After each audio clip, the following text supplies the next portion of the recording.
So good evening and happy Valentine's Day to you. I see a lot of red in the audience, and we'll be getting red cheeks here in a bit as we hear this marvelous poetry.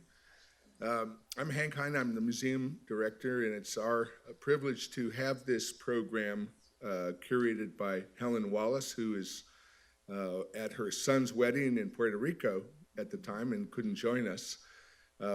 We want to express our appreciation to AARP, sponsor of our poetry series, and our appreciation to each of you for coming here tonight and sharing your time this romantic evening for these romantic thoughts. So our tradition is when Helen is asked to introduce the poets, but she also is asked to read a poem of her own. But tonight, our evening organizer, Enid Shomer, has asked me to read two poems. So I'm going to, these are not my poems. We are staying with the theme. This is a poem by that wonderful poet Jane Hirschfield, and it's called, I Have No Use for Virgins. I think it will set the tone for the evening. I have no use for virgins. Give me the cup with a chipped lip, whose handle is glued back on and whose glaze is dark from use. Let many men and women drink from us before we drink. I taste their breasts upon your breast. You cover their blaze between my legs.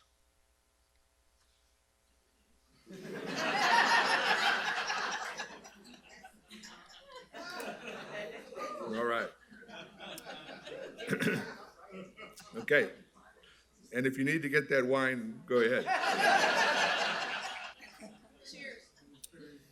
All right. Now, that was very mild because this next one, and Enid, I'll have to ask you, how is Wendy's last name pronounced? Vidalak? Vidalak. Vidalak. Mm-hmm. This is a poem called What Humans Do by Wendy Vidalak. The candle lit, after dinner, careful screw. The under the moon, shooby-doo-be-doo groove. The from behind the 69. The is there time? The I need wine. The twisted talking dirty grind. The Erica Jong zipless screw. The I got something to prove ruse. The primal bang, the power game. The long play. The itchy-ish, sudden-ish roll in the hay. The take me away. The once-a-month married way. The Hail Mary, the Holy Joe, I can't believe my luck hump. The side-to-side slow pump. The grudge fuck, the quick poke, the hardcore, the tenderest lap of waves on the shore, and the gushing, rushing, endless coming of I've never felt like this before. Man.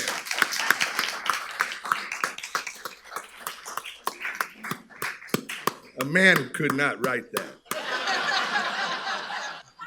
A man has a hard time reading that. So those are two poems from this absolutely terrific anthology that Enid has put together, All We Know of Pleasure. And it is for sale just outside these doors. And let me tell you some good news. You get change back from your 20. So it's a good deal. And it's Tombolo Books. Tombola Books that are managing the sales tonight, and they take credit cards too, from which you will get no change back. So let me tell you about Enid. Enid was the first woman recognized by winning the Lifetime Achievement Award in writing by the state of Florida. That's amazing.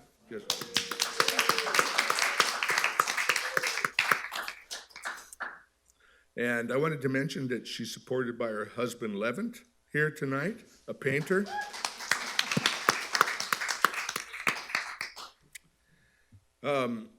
She's the author of 9 books of poetry and prose, most recently the novel 12 Rooms of the Nile, published by Simon & Schuster, and the anthology from which we're reading tonight, All We Know of Pleasure, Poetic Erotica by Women. Her short story collection, Tourist Season, won the gold medal in fiction and the Florida Books Award.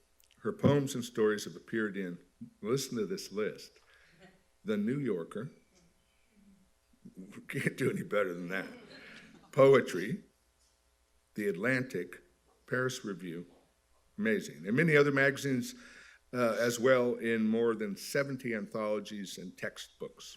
She's been the subject of feature interviews on NPR's All Things Considered and Weekend Edition. Enid has lived in Florida since 1967 and moved to the Tampa Bay area, or the St. Petersburg area, Bay Area as we like to say, in 2005. She's taught as a visiting writer at numerous colleges and universities, including Florida State University, the University of Alabama, and Ohio State University, the James Thurber Writer in Residence. So please welcome Enid Shomer.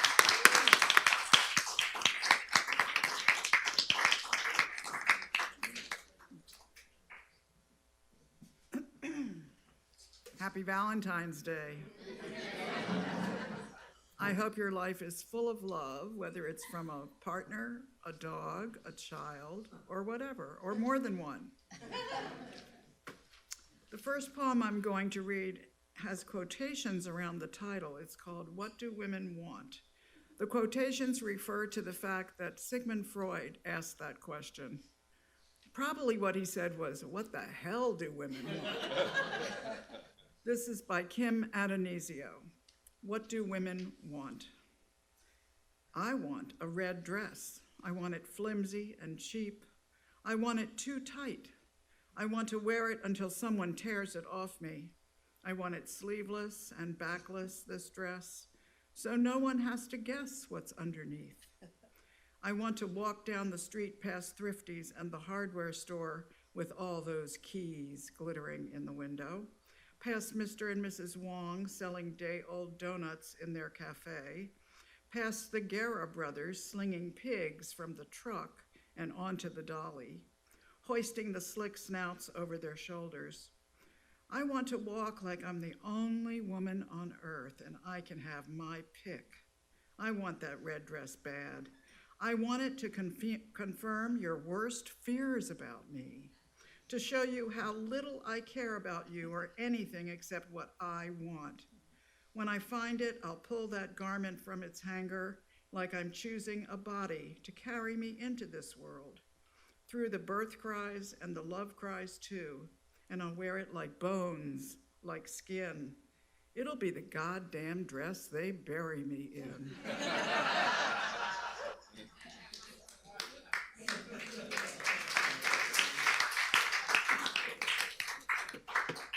I don't have a dress like that, but I aspire to one. The next poem is by Alice Fulton. It's called My Diamond Stud. He'll be a former cat burglar because I have baubles to lose. I'll know him by the black carnation he's tossing. Heads, he takes me. Stems, the same.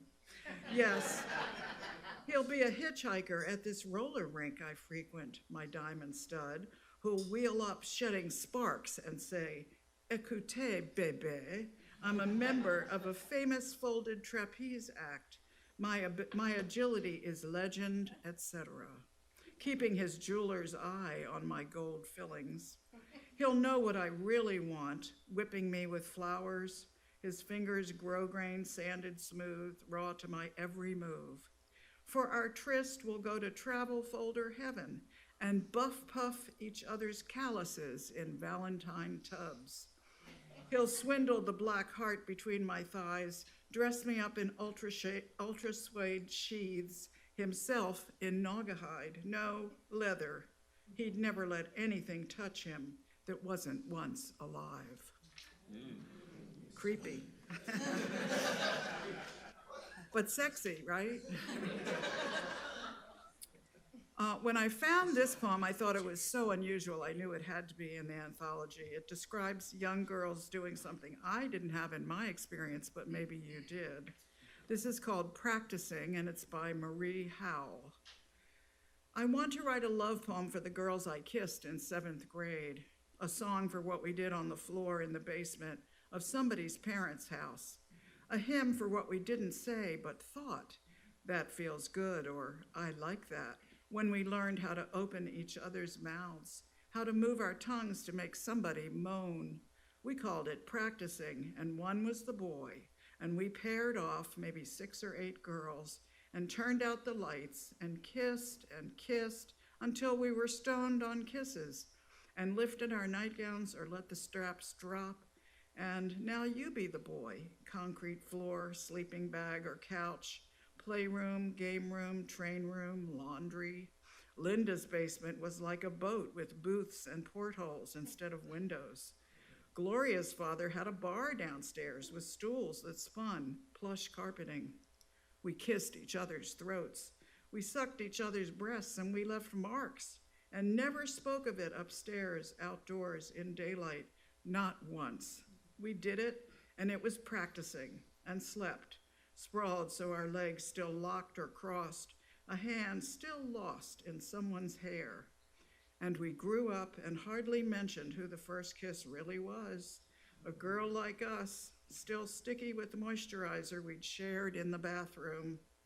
I want to write a song for that thick silence in the dark and the first pure thrill of unreluctant desire just before we'd made ourselves stop.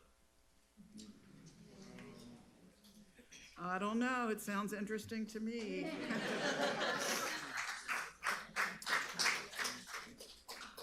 I feel like I missed out on something. It's never too late. Who said that? Raise your hand, you get a gold star today. This next poem is one of mine. I have 3 in the collection. That's what got me interested in this book, was that I wrote erotic poems myself, and I didn't see too many of them out there.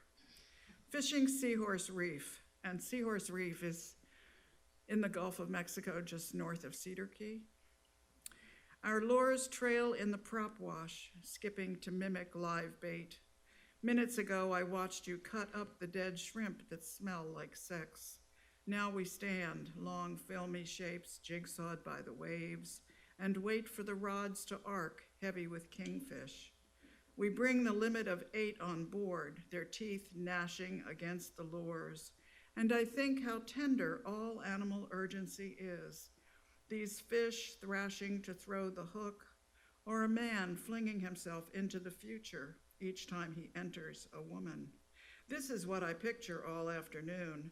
You inside me, your body a stem bent under the weight of its flowering. As beautiful as that. How carefully you would lower yourself like something with wings, a separate order of fallen thing from these angels with fins who know only once the difference between water and air.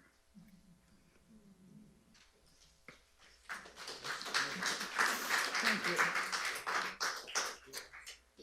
The next poem is a very famous poem by Lucille Clifton called Homage to My Hips. You might know it. These hips are big hips. They need space to move around in. They don't fit into little petty places. These hips are free hips. They don't like to be held back. These hips have never been enslaved. They go where they want to go. They do what they want to do. These hips are mighty hips. These hips are magic hips.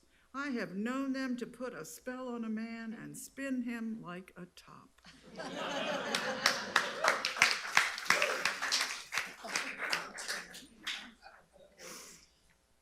The next poem is also one of mine. It's called Attraction. Just because you write about something doesn't mean you did it. So I have to say that because this poem is about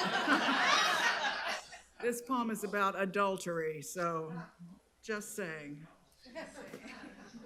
Attraction.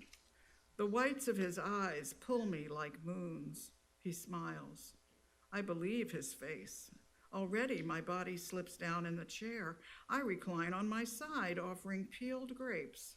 I can taste his tongue in my mouth whenever he speaks. I suspect he lies, but my body oils itself loose. When he gets up to fix a drink, my legs, like derricks, hoist me off the seat. I am thirsty, it seems. Already I see the seduction far off in the distance, like a large tree dwarfed by a rise in the road. I put away objections as quietly as quilts. Already I explain to myself how marriages are broken accidentally, like arms or legs.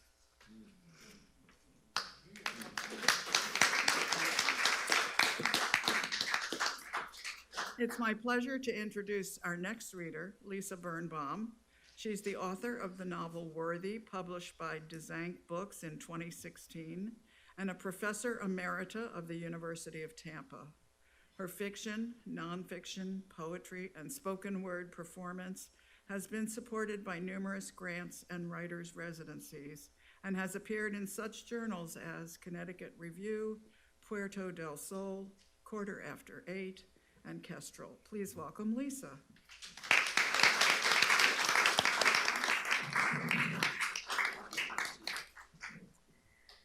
Good evening, lovers of poetry. I'm honored and delighted to be reading from Enid's beautiful book, 6 of my very favorite poems. They're not the funny ones, so prepare yourselves. But that's not to say they're grim or anything, but they're beautiful and erotic, of course. The first one is Preference by Beth Gillis. Some people need a harsher kind of love. I like the smooth, soft wetness of our sex. I like the gentle, easy way we move. Our bodies blending in a fleshy weave, our lips, torsos, tongues, a sensuous mix. Some people need a harsher kind of love. One plays the master, the other plays the slave. They plunge each other's depths with plastic dicks. I like him gentle. I like his easy move against me, desire rising like a wave that draws us slowly to its crest, then breaks. Some women need a harsher kind of love. A brutish, forceful man is what they crave. They scream and bite, they claw their lovers' backs. I like the gentle, easy way you move, and taste and touch my skin without a glove or ropes to bind me. How could I relax, confronted with a harsher kind of love? I'll take the gentle, easy way we move.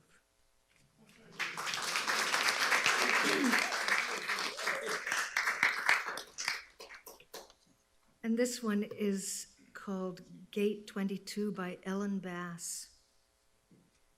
At Gate 22 in the Portland airport, a man in a broad-band leather hat kissed a woman arriving from Orange County. They kissed and kissed and kissed. Long after the other passengers clicked the handles of their carry-ons and wheeled briskly toward short-term parking, the couple stood there, arms wrapped around each other, like he'd just staggered off the boat at Ellis Island, like she'd been released at last from ICU, snapped out of a coma, survived bone cancer, made it down from Annapura in only the clothes she was wearing. Neither of them was young. His beard was gray. She carried a few extra pounds you could imagine her saying she had to lose, but they kissed lavish kisses like the ocean in the early morning, the way it gathers and swells, sucking each rock under, swallowing it again and again. We were all watching, passengers waiting for the delayed flight to San Jose, the stewardesses, the pilots, the aproned woman icing Cinnabons. The man selling sunglasses. We couldn't look away. We could taste the kisses crushed in their mouths. But the best part was his face. When he drew back and looked at her, his smile soft with wonder, almost as though he were a mother still open from giving birth, as your mother must have looked at you, no matter what happened after, if she beat you or left you or you're lonely now. You once lay there, the vernix not yet wiped off, and someone gazed at you as if you were the first sunrise seen from the earth. The whole wing of the airport hushed. All of us trying to slip into that woman's middle-aged body.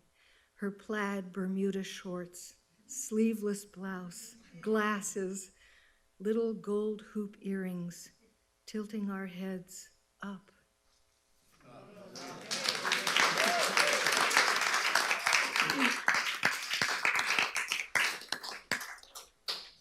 The next one is another one by Kim Adonisio. She's a favorite of all of ours. Kisses. All the kisses I've ever been given, today I feel them on my mouth. And my knees feel them, the reckless ones placed there through the holes in my jeans, while I sat on a car hood or a broken sofa in somebody's basement, stoned, the way I was in those days, still amazed that boys and even men would want to lower their beautiful heads like horses drinking from a river and taste me. The back of my neck feels them, my hair swept aside to expose the nape, and my breasts tingle the way they did when my milk came in after the birth, when I was swollen and sleepless, and my daughter fed and fed until I pried her from me and laid her in her crib. Even the chaste kisses that brushed my cheeks, the fatherly ones on my forehead, I feel them rising up from underneath the skin of the past, a delicate roseate rash, and the ravishing ones, God, I think of them, and the filaments in my brain start buzzing crazily and flare out.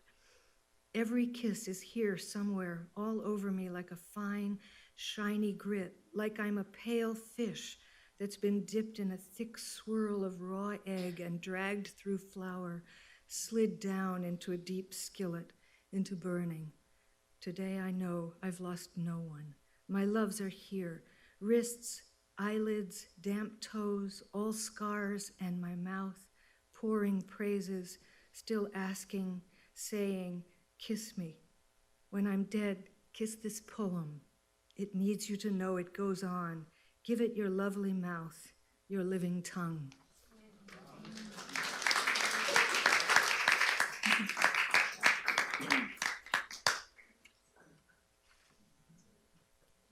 And this by Grace Paley, When This Old Body. When this old body finds that old body, what a nice day it is.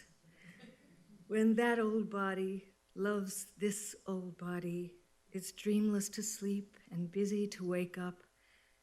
When this old body says, you're a little lumpy here and there, but you're the same old body after all.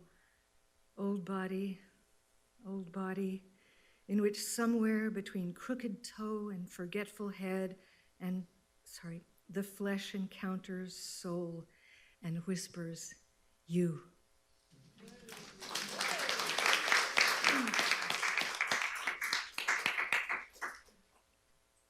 And this last one is by Patty Ann Rogers, called The Hummingbird, a Seduction.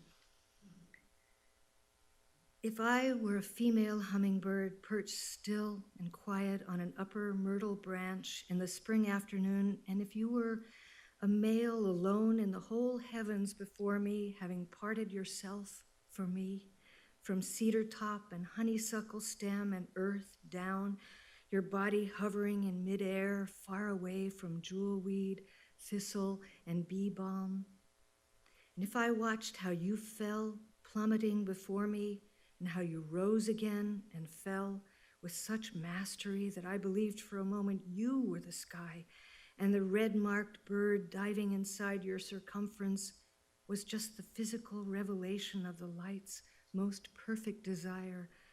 And if I saw your sweeping and sucking performance of swirling egg and semen in the air, the weaving, twisting vision of red petal and nectar and soaring rump, the rush of your wing in its grand confusion of arcing and splitting, created completely out of nothing just for me, then when you came down to me, I would call you my own spinning bloom of ruby sage, my funneling storm of sunlit sperm and pollen, my only breathless piece of scarlet sky, and I would bless the base of each of your feathers and touch the tine of string muscles binding your wings and taste the odor of your glistening oils and hunt the honey in your crimson flare. And I would take you and take you and take you deep into any kind of nest you ever wanted.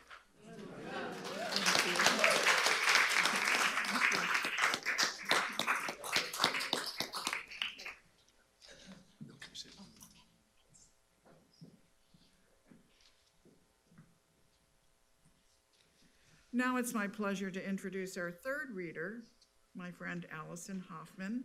She's a Michigan native who holds her MFA in fiction from the University of South Florida.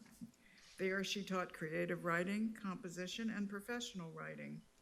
Hoffman is a winner of the 2018 AWP Intro Journals Award in Fiction. Her work has appeared in Alaska Quarterly Review, Mid-American Review, The Rumpus, and elsewhere. Currently, she's at work on a novel and a collection of linked short stories. Allison.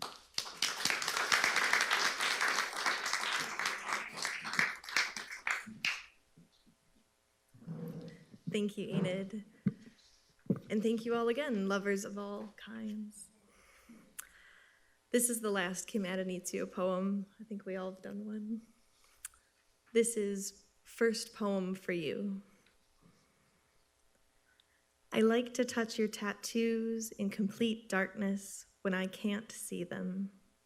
I'm sure of where they are, know by heart the neat lines of lightning pulsing just above your nipple, can find, as if by instinct, the blue swirls of water on your shoulder where a serpent twists, facing a dragon.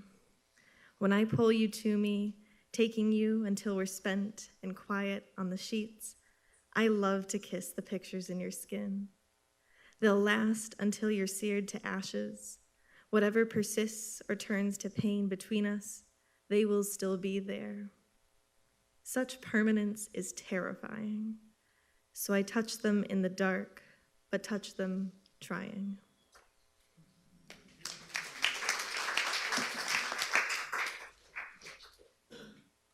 And on the note of trying, this is Ada Lamone's poem titled Trying. I'd forgotten how much I like to grow things, I shout to him as he passes me to paint the basement. I'm trellising the tomatoes in what's called a Florida weave. Later, we try to knock me up again. We do it in the guest room because that's the extent of our adventurism in a week of violence in Florida and France. Afterwards, the sun's still strong, though lowering, inevitably on the horizon. I check on the plants in the back, my fingers smelling of sex and tomato vines. Even now, I don't know much about happiness. I still worry and want an endless stream of more, but some days I can see the point in growing something, even if it's just to say I cared enough.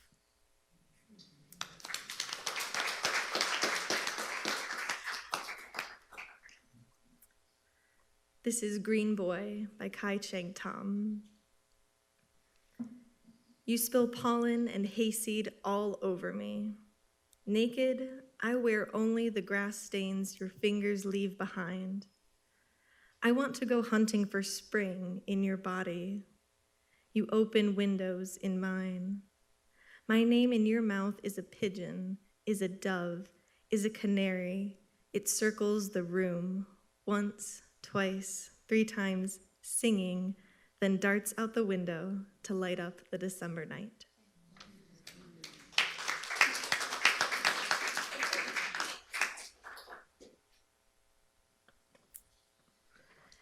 You may have experienced this before. This is The Discovery of Sex by Deborah Spencer. We try to be discreet, standing in the dark hallway by the front door. He gets his hands up inside the front of my shirt, and I put mine down inside the back of his jeans. We are crazy for skin, each other's skin, warm, silky skin. Our tongues are in each other's mouths where they belong, home at last. At first, we hope my mother won't see us, but later we don't care. We forget her. Suddenly, she makes a noise like a game show alarm and says, "Hey, stop that!" And we put our hands out where she can see them. Our mouths stay pressed together, though, and when she isn't looking anymore, our hands go back inside each other's clothes. We could go where no one can see us, but we are good kids from good families, trying to have as much discreet sex as possible, with my mother and father 4 feet away, watching strangers kiss on TV. My mother and father who once did as we are doing, something we can't imagine because we know that before we put our mouths together, before the back seat of his parents' car where our skins finally became one, before us, these things were unknown.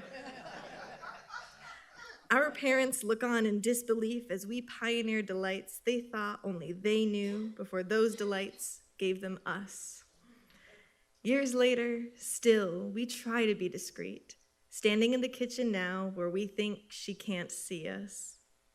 I slip my hands down inside the back of his jeans, and he gets up under the front of my shirt.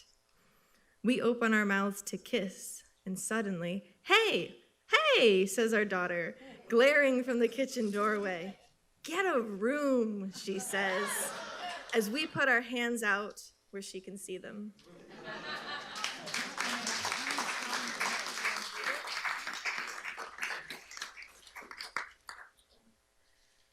Our last poem from the evening might be one you're familiar with. It's a very famous poem by Maya Angelou, Phenomenal Woman.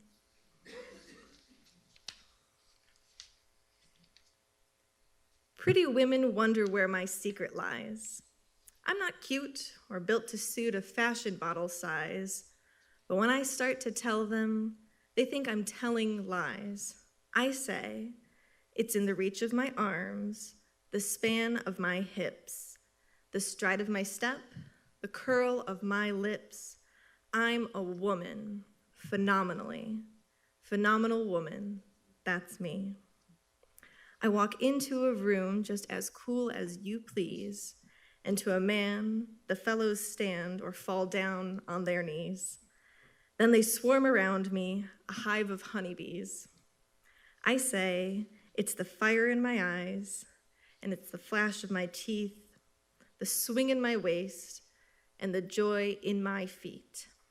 I'm a woman, phenomenally. Phenomenal woman, that's me. Men themselves have wondered what they see in me. They try so much, but they can't touch my inner mystery. When I try to show them, they say they still can't see. I say, it's in the arch of my back, the sun of my smile, the ride of my breasts, the grace of my style. I'm a woman, phenomenally. Phenomenal woman, that's me. Now you understand just why my head's not bowed. I don't shout or jump about or have to talk real loud. When you see me passing, it ought to make you proud. I say, it's in the click of my heels, the bend of my hair, the palm of my hand, the need for my care, 'cause I'm a woman, phenomenally. Phenomenal woman, that's me.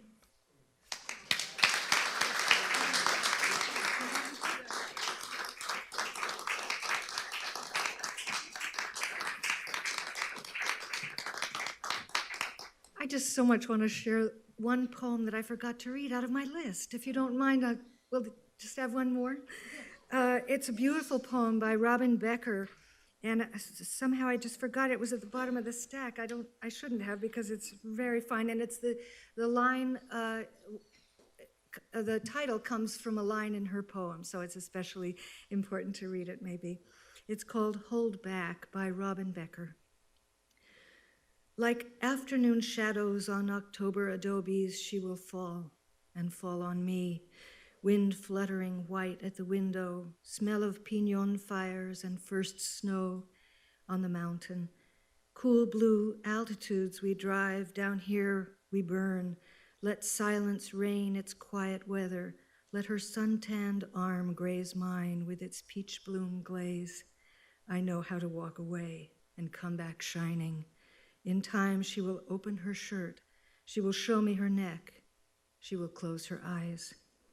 But we're not yet lovers. We're seekers from the valleys, laden with turquoise and silver, interested in each other the way traders fall in love with a beautiful bracelet, the one they haven't had and still think will make a difference.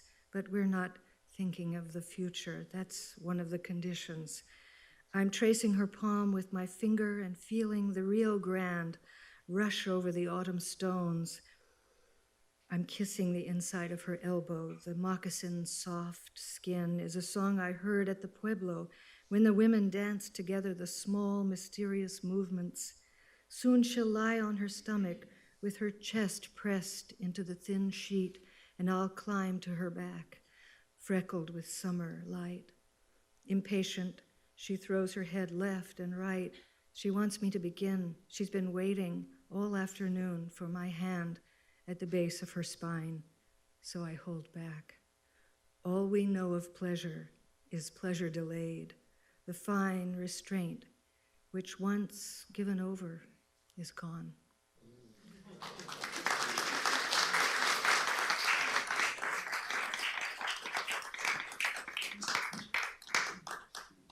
I'm glad we have a little time. I want to thank my friends who read, including Hank and Lisa and Allison. Wonderful to have different voices giving voice to these poems. I wonder if you have any questions or comments or anything you'd like to share. That sounds dangerous. Don't be shy. Don't be shy. Anybody? No questions? Oh my goodness. Yes.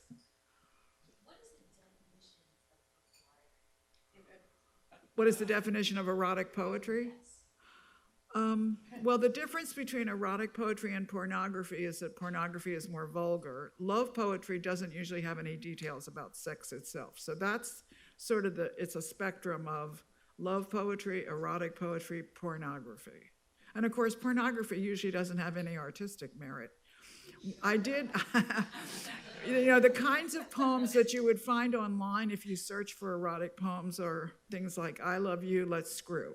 I mean, they're very simple and, uninteresting, have no details, basically. And often there's a lot of bragging. That's also suspicious. That's a really good question, though. And in the introduction to this book, I do address that, like what's the difference between one thing and another? Excellent question. Yes. They were all fantastic, but Lisa, do you mind repeating the name of the author of The Hummingbird? Patty Ann Rogers. Isn't that a beautiful poem? Wow. Yeah, you've got to get this collection. I must plug it here. And also Patty Ann Rogers is wonderful. Yeah, she's a terrific poet. She often writes about nature in a sexual way, passionate and sexual way. Any other questions or comments? Yes. When you began this collection, did you search for the poets or put the word out? I didn't do a call because I figured I would just be swamped. And so for 5 years I read looking for erotic poems. And some of them were poems I knew I wanted to include, but there are poems that have never been published, actually, in a couple anyway, or were unpublished at the time the book came out. I think they still are unpublished. So I just read as broadly as I could, and I had some help with that, and I had a couple people reading, myself and an assistant, and we just looked for poems that seemed apt. And there weren't very many, actually. Some poets never write an erotic poem, but women are writing more and more of them, so that's good. Yes? Yeah, I'm sort of curious about two things. Did you all start your writing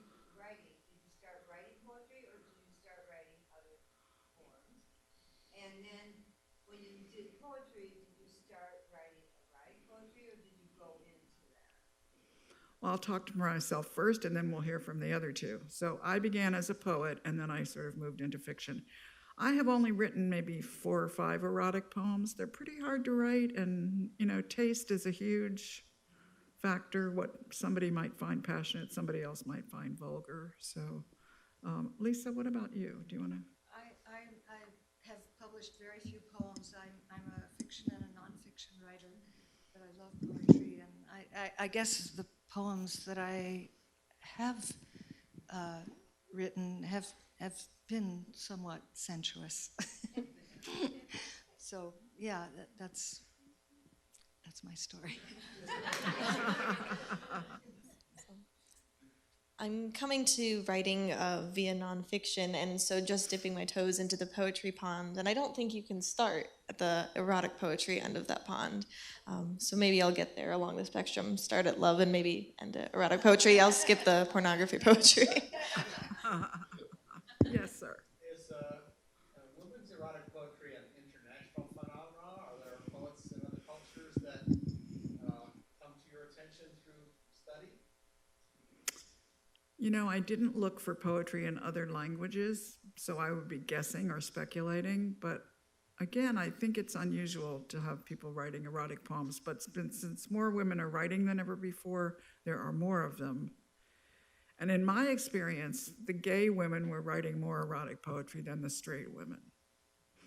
And at one point, I had a lot of gay women and transgender women in the anthology, and my agent was afraid it would be viewed as only gay poetry. So we moderated that a little bit, but that was my experience. I don't really know. Maybe, does anybody else know about other languages? India has a very famous poet named Mirza Ghalib, and his poems are love poems of Mirza Ghalib. And you can look that up, and there are a lot of nice poetry, but they are expressed with the kind of softness with which you express your poems that you read. And it's an extensive collection of poems. And is it by a man or a woman? It's by a man. Uh-huh. He was actually in the Royal Mughal Empire, Oh, and he was one of the kings. thank you for sharing that information. Mirza-Ghalib. Thank you. And to follow that up, did you start out thinking to write a book with women erotic poetry, or did you ever entertain doing men and women? Well, I never entertained, yeah. There are anthologies of love poems by men and women, quite a few, but they were not really erotic. And I decided to limit it to women because I felt more confident about my taste and my own experience and how it would apply to what I might find. Okay. Yeah. I'm sure that there are a lot of men writing erotic poetry too. Several people have asked me if I'm going to do a companion volume. Also. I don't think so. It was a lot of work. Yes. I learned here that it's difficult to write erotic poems well, basically. And it just had me wondering, because when I first heard of this event, I thought of open reading. And fast forward to today, with the exception of maybe some of the harder reading, some writers like Rubén Darío from Latin America or Neruda, just don't see much of it. And I wonder, is Right. it because it's difficult? Is it because sometimes the writers just don't want to release it? Some combination? Because it's really fascinating, and there's just so little of it. Yeah, there's so little of it. And several writers sent me poems and then took them back because they were afraid to publish them into a wider audience, even though I thought they were incredibly discreet and mild compared to some of the stuff I found. So I do think it's hard to write a good one, but it's hard to write a good poem. So I don't know if that would limit. But people are shy about it sometimes, and some people just never do. Who was I thinking of? A very famous poet. Sylvia Plath, for example, never wrote an erotic poem. She's a wonderful poet. She just never addressed that area of her life. So it was interesting to discover that. Okay, well, I hope you'll stop by the book table. Oh, is there another question? Yes. How do you support poets? Erotic You're buying the books, yeah. That's about the only way. And going to readings, of course. Yeah, the books are for sale right outside. Tombolo Books, they take credit cards. Tombolo Books, which is a new bookstore in St. Pete that's doing pop-up events till they find a brick and mortar store, is right outside. They'll be happy to assist you. And there are other books for sale there as well. Lisa's novel is there. Not there? It is there? Oh, okay, take that back. I thought there were other books for sale, but I haven't checked the table myself. Yes? Will there be more of these kinds of events at Dalí or somewhere else? Oh, you mean of erotic poetry? Well, I hope so. Nothing is scheduled for right now, but, we're all willing, so.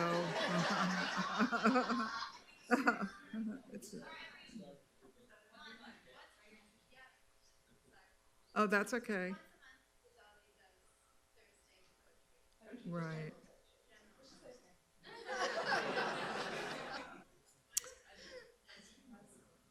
Thank you all for, yes, sir.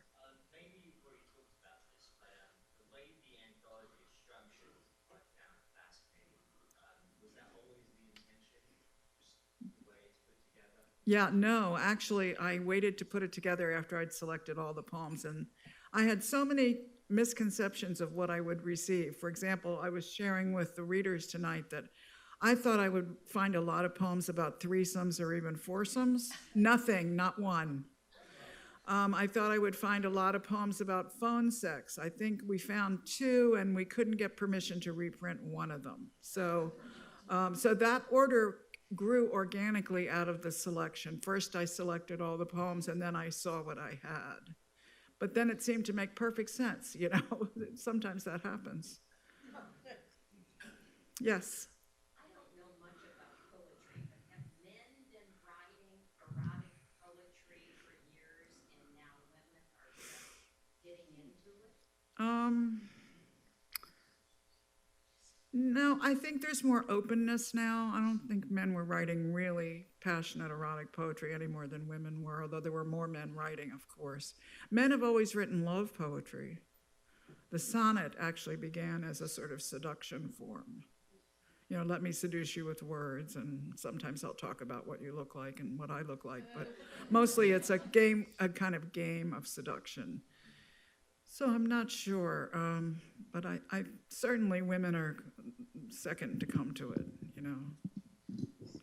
There's a poem by Thomas Wyatt that's rather erotic from 400 years ago, and it goes, then Sylvia, let me woo thee, thus to come unto thee, and when I meet thy silvery feet, my soul I'll pour unto thee.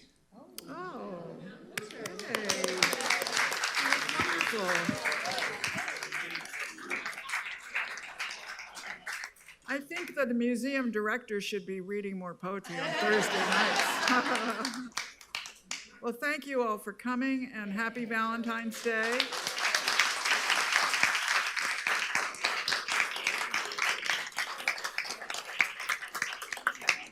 Thank you, Enid, Lisa, and Allison, and thanks for being with us tonight. And be sure to pick up a copy of this great anthology just outside the door. And the bar is still open. The museum is open for another hour. If you haven't seen the Magritte and Dalí show, please go up and see it. Thank you. And thanks to AARP once again for sponsoring this.